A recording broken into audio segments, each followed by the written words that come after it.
கிடையாது. கழுதையிலும் கேவலமாக தான் அவனை பார்ப்போம். அவன் செத்ததுக்கு அப்புறம் அவனுக்கு 1008 சடங்குகள் செய்யணும்னு நினைப்பான்.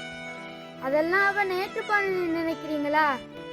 அந்த சடங்குகள் பண்றதால நமக்கு மன திருப்தி கிடைக்கிறன்னு நினைக்கிறீங்களா? எந்த உறவா இருந்தாலும் அவன் உயிரோடு இருக்கும் போது காசு பணம் கொடுத்து உதவ வேண்டுமென்று இல்லை. பணம் கொடுத்து தான் ஒருத்தனை திருப்தி படுத்தணும் கிடையாது. எவ்வளவு கஷ்டத்திலும் எவ்வளவு துன்பத்திலும் இருந்தாலும் ஆறுதலா 4 வார்த்தை பேசி பாருங்க.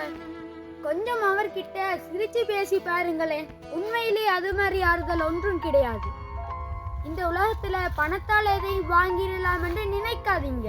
உண்மையிலேயே சொல்றேன், பணத்தால சில உறவுகளையே விலைக்கு வாங்கலாம். உறவுக்குள்ள இருக்கின்ற அந்த உரிமையை விலைக்கு வாங்க முடியும்.